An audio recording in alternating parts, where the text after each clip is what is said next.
सभी को मेरा नमस्कार है। आप सभी का हमारे चैनल लाइफ सक्सेस में बहुत बहुत स्वागत है। तो आज हम इस क्लास में टीजीटी के प्रवेश 2021 के प्रश्नों को हल करने वाले हैं, इसलिए क्लास में अंत तक बने रहें। अगर आपको यह क्लास पसंद आए तो इसे ज़्यादा से ज़्यादा लाइक शेयर सब्सक्राइब करें। तो आज की क्लास को हम नई मोटिवेशन के साथ शुरू करते हैं कि अधिकार और कर्तव्य एक सिक्के के दो पहलू हैं। क्या हैं? अधिकार और कर्तव्य एक सिक्के के दो पहलू हैं। अगर हम अधिकार प्राप्त करना चाहते हैं तो हमें अपने कर्तव्यों का निर्वाह करना चाहिए। जब हम अपने कर्तव्यों का निर्वाह अच्छी तरह से करेंगे तो हमें अधिकार स्वयं ही मिल जाएंगे, उन्हें छीनने की ज़रूरत नहीं होगी। इसलिए हम अधिकार चाहते हैं तो अपने कर्तव्यों को पूरा करना सीखें, हमें अधिकार खुद पर खुद मिल जाएंगे। तो आज की क्लास को शुरू करते हैं।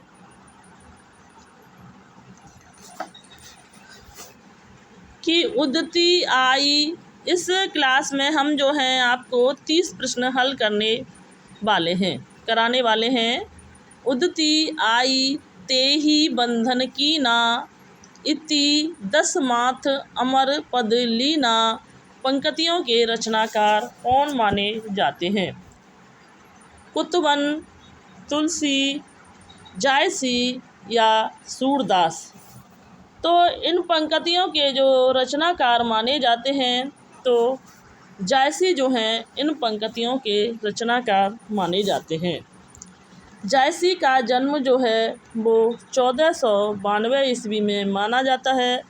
जायसी जो है प्रेम मार्गी कवि माने जाते हैं और यह प्रेम शाखा के कवि मानते हैं। जायसी जो है वो अवधी भाषा के कवि माने जाते हैं। जायसी जो हैं एक आँख से अंधे और एक कान से बहरे माने जाते हैं। जायसी की जो रचना है अखरावत, पद्मावत, आखिरी कलाम जो हैं इनकी रचनाएं मानी जाती हैं। कुतवन जो है वो मृगावती की रचना मृगावती जो है वो कुतवन की रचना मानी जाती है, जो कि 1503 ईस्वी में रचित मानी गई है। तुलसीदास जो है वो का जन्म 1632 ईस्वी में माना जाता है। तुलसीदास जो है वो राम भक्ति के कवि माने जाते हैं। इन्होंने रामचरितमानस की रचना संवत 1631 ईस्वी में की थी और इनकी विनय पत्रिका जो है वो ब्रज भाषा में रचित मानी जाती है। उसमें 279 पदों का वर्णन किया गया है। नंबर 4 देखते हैं। इसमें यह जायसी की है और आगे देखते हैं कि सूरदास जो हैं वो कृष्ण भक्त कवि माने जाते हैं। इनका जन्म जो है 1469 ईस्वी में माना जाता है। सूरदास कृष्ण भक्ति के कवि माने जाते हैं। इनकी भक्ति जो है वो सख्य भाव की भक्ति मानी जाती है। सूरदास अष्टछाप के कवि भी माने जाते हैं। विट्ठल नाथ ने सूरदास को पुष्टि मार्ग का जहाज कहा है। सूरदास जी को आचार्य रामचंद्र शुक्ल ने वात्सल का सम्राट भी कहा है। सूरसागर, सूरसारावली, साहित्य लहरी जो हैं इनकी रचनाएं मानी जाती हैं।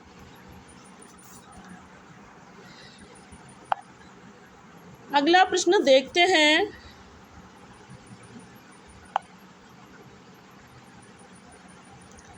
कि हिंदी नई चाल में ढली सन 1873 ईस्वी में भारतेंदु हरिश्चंद्र ने इसे किस पुस्तक में अंकित किया था? कालचक्र, विद्यासुंदर, नील देवी या भारत दुर्दशा। तो हिंदी नई चाल में ढली सन 1873 ईस्वी में भारतेंदु हरिश्चंद्र ने इस पुस्तक को जो है कालचक्र में प्रकाशित किया था। विद्यासुंदर, नील देवी, भारत दुर्दशा, यह जो है सभी भारतेंदु जी की रचना मानी जाती हैं। भारत दुर्दशा जो है वो 1880 में रचित मानी जाती है। और भारतेंदु हरिश्चंद्र का जन्म जो है वो 1850 ईस्वी में माना जाता है। मृत्यु जो है 1885 ईस्वी में मानी गई है। भारतेंदु हरिश्चंद्र जो हैं कलयुग के कन्हैया भी कहे जाते हैं। भारतेंदु जी की जो पत्रिका मानी जाती हैं, हरिश्चंद्र मैगनीज, बाला बोधनी आदि जो हैं इनकी पत्रिकाएं मानी जाती हैं। भारतेंदु हरिश्चंद्र जो हैं वो भारतेंदु मंडल के कवि माने जाते हैं। अगला प्रश्न देखते हैं कि दक्षति शब्द दृश्य धातु के किस लकार वचन पुरुष का रूप है। तो दृश्यति शब्द जो है दृश्य धातु के किस वचन लकार का रूप माना जाता है। तो यह लिट लकार प्रथम पुरुष का एक वचन जो है दृश्यति शब्द दृश्य धातु का लकार वचन एवं पुरुष माना जाता है। अगला प्रश्न देखते हैं कि उर्दू को यामनी भाषा कहने का श्रेय किसको प्राप्त था। सदल मिश्र को, लल्लू लाल को, इंसान लाखा को या सदा शुक्र लाल को। तो उर्दू को जो यामनी कहने का श्रेय जो था तो लल्लू लाल को उर्दू को यामनी कहने का श्रेय प्राप्त था।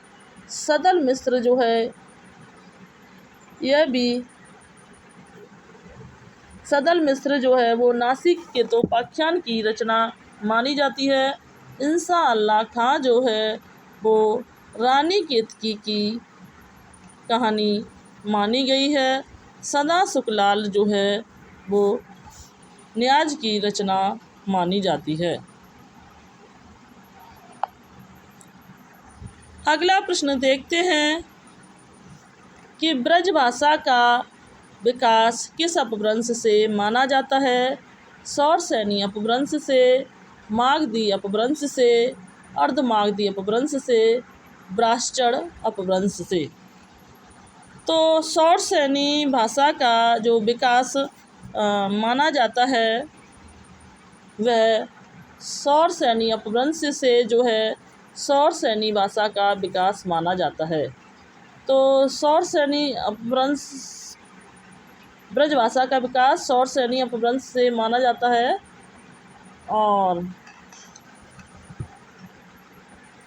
और इसके मागधी अपभ्रंश से बिहारी हिंदी से जो है सौरसैनी जो है किससे है, यह पश्चिमी हिंदी से। तो सौरसैनी का विकास जो है पश्चिमी हिंदी का विकास जो है वो सौरसैनी से माना गया है। और ब्रज भाषा जो है वो पश्चिमी हिंदी के अंतर्गत आती है। इसमें 5 भाषाओं को शामिल किया गया है। ब्रज भाषा, खड़ी बोली, कन्नौजी, बुंदेली, हरियाणवी जो है वो पश्चिमी हिंदी के अंतर्गत शामिल की गई है। मागधी अपभ्रंश जो है बिहारी हिंदी जो है वो मागधी अपभ्रंश से विकसित मानी जाती है। अर्ध मागधी अपभ्रंश से तो पूर्वी हिंदी जो है वो अर्ध मागधी अपभ्रंश से विकसित मानी जाती है। पूर्वी हिंदी के अंतर्गत अवधी, बघेली, छत्तीसगढ़ी जो है वो पूर्वी हिंदी के अंतर्गत मानी जाती हैं। ब्राह्मण जो है सिंधी भाषा का विकास जो है वो किसका, सिंधी भाषा का विकास जो है वो ब्राह्मण से माना जाता है। अगला प्रश्न देखते हैं कि बीती बिभारी जागरी, अंबर पनघट में डुबो रही, तारा घट ऊषा नागरी, उपयुक्त पंक्तियों में कौन सा अलंकार माना गया है? रूपक, उत्प्रेक्षा, श्लेष या यमक? तो बीती बिभारी जागरी अम्बट पनघट में डुबो रही ऊषा घट नागरी जो है, इसमें रूपक अलंकार माना जाता है। जहाँ उपमेय और उपमान का जो भेद समाप्त हो जाता है या अभेद पाया जाता है, वहाँ पर रूपक अलंकार माना जाता है। जिस अलंकार में जानू, जानो, मनु, मानो आदि शब्दों का प्रयोग किया जाता है या प्रस्तुत से ही अप्रस्तुत का वर्णन किया जाता है, वहाँ उत्प्रेक्षा अलंकार माना जाता है। तो श्लेष अलंकार वहाँ होता है जहाँ एक ही शब्द के कई अर्थ माने जाते हैं, वहाँ पर श्लेष अलंकार माना जाता है। यमक अलंकार वहाँ होता है जहाँ एक से दो शब्द आए हों और दोनों शब्दों के अर्थ जो हैं अलग अलग माने जाते हैं, तो वहाँ यमक अलंकार माना जाता है। जैसे है कनक कनकते सौगुनी मादक तादकाय, जग खाए बोराय जग पाए बोराय। तो यहाँ पर कनक कनक शब्द जो है 2 बार आया है। यहाँ पर एक कनक शब्द का अर्थ धतूरा और दूसरे कनक का अर्थ सोना माना जाता है। कहते हैं कि धतूरे को तो खाकर नशा होता है, लेकिन सोने को तो देखकर ही नशा हो जाता है। अगला प्रश्न देखते हैं कि निम्नलिखित में रचना और रचनाकारों के असंगत युग्म का चयन कीजिए। हे मेरी तुम केदारनाथ अग्रवाल की रचना है। फूल है नाम एक त्रिलोचन, रेखा नीली रेखा तक भवानी प्रसाद मिश्र, लोग भूल गए शमशेर बहादुर। तो इनमें से असंगत युग्म की जो रचना मानी जाती है, तो लोग भूल गए जो हैं यह शमशेर बहादुर की रचना नहीं, बल्कि रघुवीर साय का काव्य संग्रह माना जाता है। किसका? लोग भूल गए, यह रघुवीर साय का काव्य संग्रह माना जाता है। जबकि हे तुम मेरी यह केदारनाथ अग्रवाल की रचना है। फूल नाम है एक त्रिलोचन की रचना है। नीली रेखा भवानी प्रसाद मिश्र की रचना मानी जाती है। अगला प्रश्न देखते हैं कि भारतेंदु नाटक मंडली के द्वारा अभिनीत पहला नाटक जो है कौन सा माना जाता है? सत हरिश्चंद्र, विद्या सुंदर, भारत दुर्दशा या सती प्रताप? तो भारतेंदु नाटक मंडली के द्वारा जो पहला नाटक माना जाता है, तो वह सत्य हरिश्चंद्र जो है भारतेंदु मंडली के द्वारा पहला अभिनीत नाटक जो है माना जाता है। अगला प्रश्न देखते हैं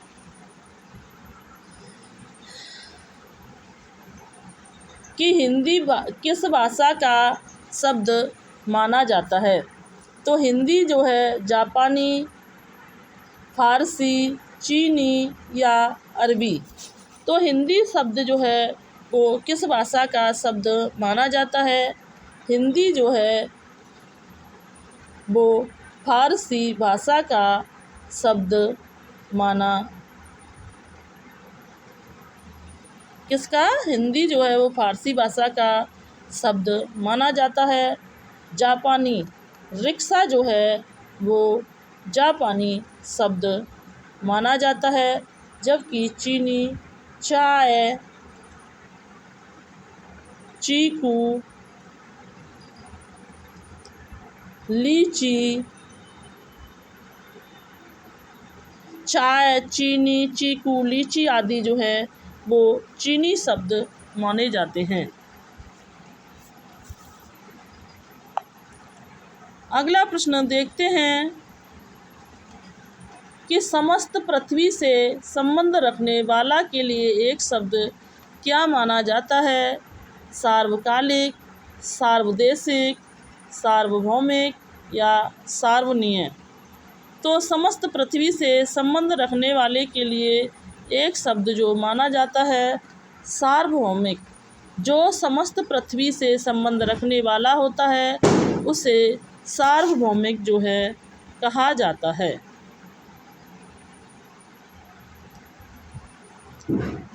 अगला प्रश्न देखते हैं कि पक्षी का पर्यायवाची कौन सा शब्द जो है नहीं माना जाता है। तो खग, शकुनी, शकुंत या शकुंद। तो इनमें से जो पक्षी का पर्यायवाची नहीं माना जाता है तो शकुंत जो है वो पक्षी का पर्यायवाची नहीं माना जाता है, जबकि खग, शकुनी, शकुंत यह पक्षी का पर्यायवाची माना जाता है। खग, ध्वज, शकुनी, शकुंत ये जो हैं सभी पक्षी के पर्यायवाची माने जाते हैं। शकुंत इनमें से पक्षी का पर्यायवाची जो है नहीं माना जाता है। अगला प्रश्न देखते हैं कि ऊट पटांग शब्द में कौन सा समास होता है। बहुब्रीहि, द्वंद्व समास, द्विगु समास या तत्पुरुष समास। तो ऊट पटांग शब्द में जो समास माना गया है तो यहाँ पर तत्पुरुष समास माना गया है। ऊट पटांग का मतलब माना जाता है बेतुका, तो यहाँ पर तत्पुरुष समास माना गया है। जहाँ पर कारकों का प्रयोग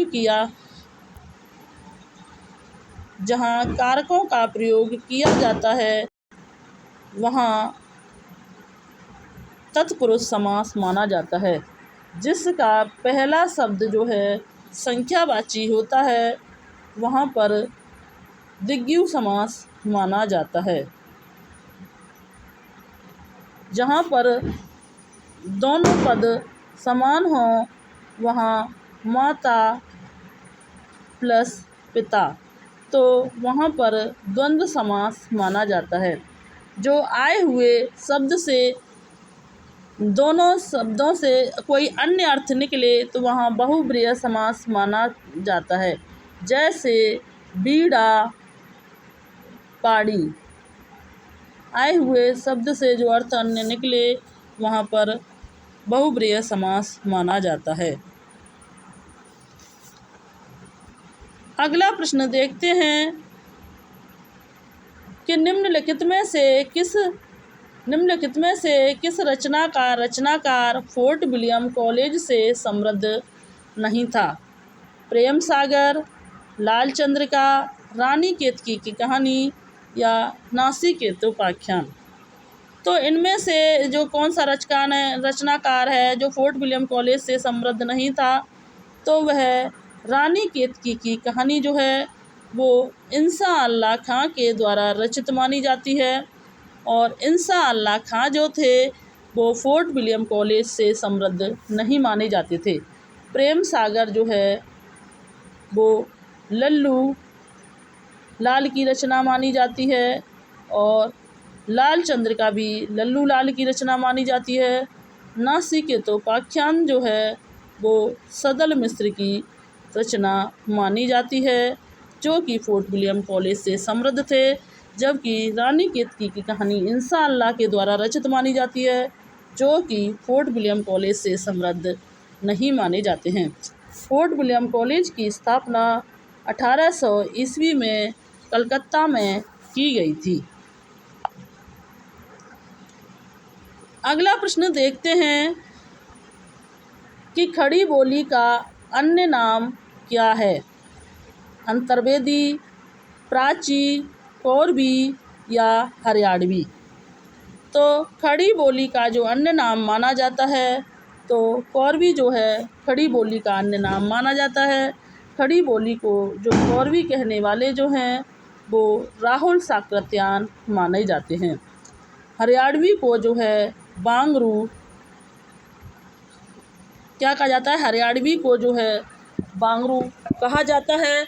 और अंतर्वेदी जो है ब्रज भाषा को अंतर्वेदी कहा जाता है।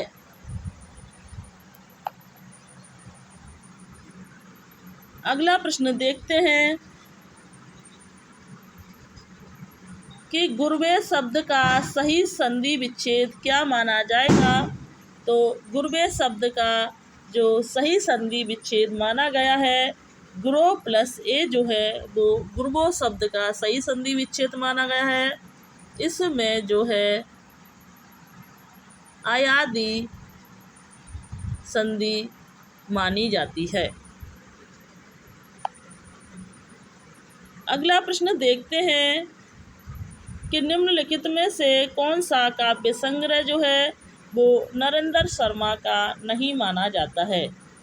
तो कड़फूल, सूलफूल, प्रवासी के गीत या अपराजिता। तो इनमें से जो नहीं माना जाता है, नरेंद्र शर्मा की जो रचना नहीं मानी गई है, अपराजिता जो है वो नरेंद्र शर्मा की रचना नहीं मानी गई है। ये रामेश्वर शुक्ल अंचल का काव्य संग्रह जो है माना जाता है। जबकि कड़फूल, सूलफूल, प्रवासी के गीत जो है वो नरेंद्र शर्मा की रचनाएं मानी जाती हैं और अपराजिता रामेश्वर शुक्ल अंचल का काव्य संग्रह माना गया है। अगला प्रश्न देखते हैं कि विद्या की दृष्टि से सुमेलित युग्म नहीं माना जाता है। तो यहाँ पर शांति निकेतन से शिवालिक यात्रा जो है वो विद्या की दृष्टि से सही युग्म जो है नहीं माना जाता है। अगला प्रश्न देखते हैं कि सभी स्वर होते हैं। सभी स्वर कैसे माने जाते हैं? दीर्घ, अघोष, महाप्राण या अल्प प्राण। तो सभी स्वर जो माने जाते हैं वो अल्प प्राण जो है, सभी स्वर जो हैं अल्प प्राण माने जाते हैं और वर्ग के पहले और तीसरे वर्ण जो हैं वो अल्प प्राण माने जाते हैं। वर्ग के दूसरे और चौथे वर्ण जो है वो महाप्राण माने जाते हैं। इसमें पहला, तीसरा और पांचवा वर्ण अल्प प्राण के अंतर्गत आते हैं और सभी स्वर जो हैं वो अल्प प्राण के अंतर्गत माने जाते हैं। अघोष जो है वर्ग के पहले दो वर्ण जो हैं, कितने? वर्ग के पहले दो वर्ण जो हैं वो अघोष के अंतर्गत माने जाते हैं। अगला प्रश्न देखते हैं कि वक्ष स्थल से छलांग किस लेखक की कहानी है। वक्ष स्थल से छलांग जो है वो किस लेखक की कहानी मानी गई है। तो ऋषिकेश सुलभ की, प्रदीप जायसवाल की, सत्यकेतु विद्यालंकार की या डॉक्टर धर्मवीर भारती की। तो वक्ष स्थल से जो छलांग कहानी मानी जाती है तो वह ऋषिकेश सुलभ की जो है वक्ष स्थल से छलांग कहानी मानी जाती है।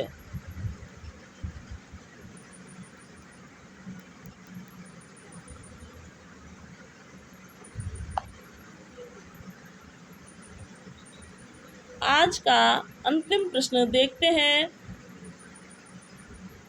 कि लिपि के विकास का क्रमिक सोपान कौन सा माना जाता है। तो लिपि के विकास का जो क्रमिक सोपान माना जाता है, चित्रलिपि, सूत्रलिपि, प्रतीकात्मक लिपि और भावमूलक लिपि माना जाता है। लिपियों में सबसे पहले जो विकास हुआ था वो चित्रलिपि के रूप में हुआ था, फिर उसके बाद सूत्रलिपि के रूप में हुआ, फिर प्रतीकात्मक लिपि के रूप में हुआ, फिर अंत में भावमूलक लिपि के रूप में माना जाता है। तो हमारे इस क्लास के 30 प्रश्न कंप्लीट हुए। हमने कम से कम 30 प्रश्नों के कम से कम 80 प्रश्न हल किए हैं। अगर आपको यह क्लास अच्छी लगी हो तो इसे ज़्यादा से ज़्यादा लाइक, शेयर, सब्सक्राइब करें और हमें एक कमेंट ज़रूर किया करें कि यह क्लास अच्छी लगी या बुरी लगी, पर एक कमेंट ज़रूर किया करें। आपके एक कमेंट से हमें मोटिवेशन मिलता है जिससे हम आगे ऐसी ही क्लासें निरंतर लाते रहें। तो thanks for watching this video. जय हिंद, जय भारत। स्वस्थ रहें, मस्त रहें और अपनी तैयारी में निरंतर लगे रहें, जिससे कि एक सीट प्राप्त कर सकें।